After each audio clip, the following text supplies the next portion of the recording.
नमस्कार साथियों, स्वागत आप सबों का। सातवें चरण की शिक्षकों की बहाली एक ऐसी टेढ़ी खीर बन चुकी है जिसे समझ पाना कई लोगों के बस की बात नहीं है। सातवें चरण की शिक्षकों की बहाली के अंतर्गत हर बीतते दिन के साथ परिस्थितियां बदल जाती है और मैंने लगातार बहुत पहले से ये बातें कही हैं कि जितना डिले होगा मामला उतना ही फंसता जाएगा। अब देखिए, मैंने लिखा है कि 60-40 से 80% लोग बाहर होंगे। इसका मतलब मैं सबसे पहले क्लैरिफाई कर देना चाहता हूं कि इसका मतलब यह नहीं है कि मैं 60-40 80-20 या इन सभी चीज़ों के किसी के फेवर में हूं या किसी के अगेंस्ट में हूं। मैं जो वास्तविकता है उस वास्तविकता को जो मेरा अनुमान है वो मैं आप लोगों के साथ शेयर करना चाहता हूं। आप हो सकते हैं कि मुझसे सहमत हो या हो सकते हैं कि मुझसे असहमत हो। आप अपनी प्रतिक्रिया जरूर कमेंट बॉक्स में दीजिएगा। लेकिन मुझे जो लगता है ये 60-40 से और नियमावली 2020 का जो मैंने जिक्र किया है, मैंने लिखा है कि 105 के नीचे वाले का हाल बेहाल हो सकता है। कैसे? अगर आपको लगता है कि ये सही है तो जरूर आप अपनी प्रतिक्रिया, अपनी राय जरूर दीजिएगा। कल सीटेट का रिजल्ट आया है और सीटेट के रिजल्ट को देखने के बाद जिस प्रकार से एसटीईटी में एक बार मेरिट घोटाले का जिक्र हुआ था, याद होगा आपको, किस प्रकार से पेपर 1 में कई लोगों के नंबर जो थे वो 150 में 40 नंबर थे और पेपर 2 में 140 थे। और इसके बाद से मेरिट घोटाले के नाम पर आज तक कई लोग जो हैं 30,675 की बात करते हैं, 80,402 लोगों को छोड़ करके। तो ऐसे लोगों की कमी नहीं है। और कल जब सीटेट का रिजल्ट आया है तो प्राथमिक वाले अभ्यर्थियों को भी काफ़ी चिंता है और अब उन्हें भी समझ में आने लगी है कि सरकार जो ये षड्यंत्र कर रही थी उस षड्यंत्र के पीछे अभ्यर्थियों ने कितना बड़ा गेम खेल दिया है। आगे आइए, देखिए ये सीटेट का रिजल्ट है। मैं किसी खास लोगों के नाम को यहाँ पर हाइड कर दिया हूँ क्योंकि किसी के नाम को मुझे शौक नहीं है बदनाम करने का। मैं जो पॉइंट बताना चाहता हूँ मैं सिर्फ उसी मुद्दे पर रहूँगा। किसी कैंडिडेट का होगा पेपर 1 में, देखिए ये 150 में से 28 नंबर है इनका, और पेपर 2 में 150 में 124 नंबर। ठीक है, मानते हैं कि हो सकता है ऐसा। अगर एक मिनट के लिए मान ले तो सीडीपी में किसी कैंडिडेट को पेपर 1 में मात्र 4 नंबर आता है और उसी सीडीपी में 30 में से दूसरे पेपर में 28 नंबर आ जाता है। क्या ये मानने वाली बात है? क्या आपको लगता है कि धांधली नहीं हुई है? क्या इसमें जांच नहीं होनी चाहिए? मैं किसी के सक्षमता पर शक नहीं कर रहा हूं, मैं किसी के क्वालिटी पर शक नहीं कर रहा हूं, लेकिन अगर बातें ऐसी उठ रही हैं तमाम सोशल मीडिया प्लेटफॉर्म पर तो जांच का विषय तो ये बनता है, शोध का विषय तो ये बनता है। अगर किसी कैंडिडेट को उसी सीडीपी में 30 नंबर में 4 नंबर आता है और उसी दिन 30 नंबर में 28 नंबर आ जाता है तो ये जरूर शक की निगाह से देखने वाली बात हो जाती है। और केवल एक नहीं, पेपर 1 में अगर 18% और वहीं पेपर 2 में लगभग 83%, ये असंभव सा काम प्रतीत होता है। दूसरे कैंडिडेट को आप देखिए, आप यहाँ पर देखिए, दूसरे कैंडिडेट जो हैं, ये मैं सीटेट की बात कर रहा हूँ और बिहार में सीटेट अलाउ है और बिहार सरकार को ये देखना चाहिए कि भाई बिहार के जो छात्र हैं उन लोगों ने सीटेट में जो स्कोर किया है क्या वो सही है या नहीं है। और इस बार के सीटेट में धांधली ज़्यादा इसलिए हुई थी, मैंने शुरू में बताया था, कई जगहों पर पेपर लीक की खबरें आई थी। 60-40 का मुद्दा जो हवा में आया तो सीटेट दिसंबर 2022 में लोगों ने बहुत सारी गतिविधियों को अंजाम दिया। अब यहाँ देखिए, पेपर 1 में किसी का 150 में से 118 है, लगभग 80% के आसपास का नंबर। सीडीपी में 30 में 28, मैथमेटिक्स में 30 में 28, ईवीएस में 30 में 31, लैंग्वेज 1 30 में 25, लैंग्वेज 2 30 में 16।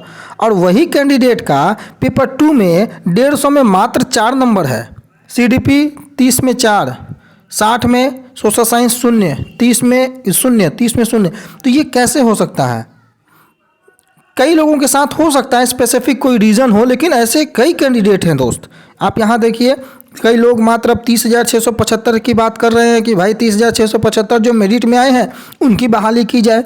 लेकिन इसी मेरिट पर तो शक है, इसी अर्थहीन मेरिट पर तो शक है कि आखिर किसी का 140 नंबर आ जाता है एक पेपर में और एक पेपर में मात्र 4 नंबर, ये कैसे मुमकिन है? और इसी मुमकिन को सीटेट 2022 दिसंबर ने अंजाम दे दिया है। नामुमकिन चीज़ में बिहार में 7% रिजल्ट हुआ है, उत्तीर्ण हुए हैं अभ्यर्थी, सीटेट का रिजल्ट जारी हो गया है। और जो मैंने अंदाज़ा बताया था तकरीबन 50,000 का डाटा आपके पास है। पेपर 1 में 25,543 अभ्यर्थी यानी 7%, और पेपर 2 में 23,554 अभ्यर्थी, यानी कि तकरीबन ये जो आंकड़ा होता है वो 49,000 कुछ का समथिंग होता है। और यही आंकड़ा लगभग 50,000 का आप देखे होंगे, पिछले एक हफ्ता पहले मैंने आपको बताया था कि 50,000 के लोग लगभग क्वालिफाई करेंगे। अब बिल्कुल हूबहू वही आंकड़ा आपको देखने को मिल रहा है। देश में 26,99,030 अभ्यर्थी शामिल हुए थे। इसमें पेपर 1 में 5 लाख से ज़्यादा अभ्यर्थी, पेपर 2 में 3 लाख से ज़्यादा अभ्यर्थियों को सफलता मिली है। जिन्होंने नहीं देखा है रिजल्ट जाकर के CTET.nic.in पे देख लेंगे। मैं आगे बताऊंगा कि कैसे 80% लोग बाहर हो जाएंगे, लेकिन पहले अभी आप देखिए इसको। एक कैंडिडेट हैं जिनका पेपर 1 में 122 नंबर है 150 में। आप यहाँ पर देखिएगा कि CDP में 30 में 26, बाकी 30 में 29, 30 में 23, 30 में 20, 30 में 24। और वही दूसरे पेपर में आप देख लीजिए मात्र 45 नंबर है।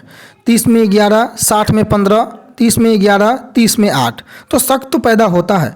तो सबसे पहले बिहार सरकार से ये रिक्वेस्ट होगा कि ये जांच का विषय है, जांच होनी चाहिए। CBSE से भी रिक्वेस्ट होगा कि भाई इस रिजल्ट में जांच होनी चाहिए। बाकी आप मुझसे अगर असहमत है तो आप ज़रूर लिखिएगा। अब हम आते हैं कि 60-40 से कैसे लोग बाहर होंगे। अब आप एक अंदाज़ा लगाइएगा कि किसी कैंडिडेट ने बड़ा मेहनत करके, मैं किसी की मेहनत पर मैं शक नहीं कर रहा हूँ, मैं ये भी नहीं कह रहा हूँ कि 140 लाने वाला लोग जो है वो चीट करके या किसी अन्य माध्यम से पास हो गया, बिल्कुल नहीं। मेहनत करके लोग 140 लाए हैं, उनकी कदर करता हूँ मैं एक स्पेसिफिक किसी कैंडिडेट की बात नहीं कर रहा हूँ, मैं एक पूरे जनरल बात कर रहा हूँ। किसी ने अगर 140 नंबर या 130 नंबर लाया है, ठीक है, और कोई कैंडिडेट मेहनत करने के बाद भी 90 नंबर पर ही रह गया, तो आप बताइए कि अगर 60-40 में अगर ये सारी धांधली की बातें सामने नहीं आती, सीटेट में लगातार सॉल्वर गैंग की बातें सामने आई है, कई जगहों पर लोग पकड़ाए भी हैं, अगर ये 60-40 की बात अगर आगे रन होती है या 80-20 की बात अगर आगे रन होती है, तो आप ये अंदाज़ा लगाइए कि जो लोग 130-120 नंबर लाए हैं और जो 90 नंबर लाए हैं, तो ये 90 नंबर वाले तो चाह के भी 130 का पीछा नहीं कर पाएंगे। और अगर मेहनत से ये 130 लाए हैं तब तो सही है, बिल्कुल 90 से आगे इनकी बहाली होनी चाहिए। लेकिन अगर ये धांधली के माध्यम से 130 आया है और जो मेहनत करके 90 नंबर लाया है, तब तो ये 90 वाले के साथ नाइंसाफ़ी हो जाएगी। अब ये तय कौन करेगा कि यहाँ धांधली हुई है या नहीं हुई है? खबरें तो आई हैं पेपर लीक की, खबरें तो आई हैं धांधली की, सॉल्वर गैंग पकड़ाने की, लोगों की गिरफ्तारियां हुई हैं, लोगों की गिरफ्तारियों की बात चली हैं, लगातार अखबारों ने प्रकाशित की हैं। अगर उसके आधार पर हम बात करें तो क्यों नहीं बिहार में ये सीटेट की जो 2022 की जो परीक्षा हुई है, इस पर प्रश्न चिन्ह उठना चाहिए, क्यों नहीं उठना चाहिए? और ये जो आपके सामने मैंने जो 3-4 कटिंग दिखाया, क्या आपकी क्या राय है? किसी कैंडिडेट को उसी CDP में 30 नंबर में 28 नंबर आ जाता है पेपर 2 में, और उसी CDP में 30 नंबर में 4 नंबर ही आता है, तो क्या उनकी जाँच नहीं होनी चाहिए?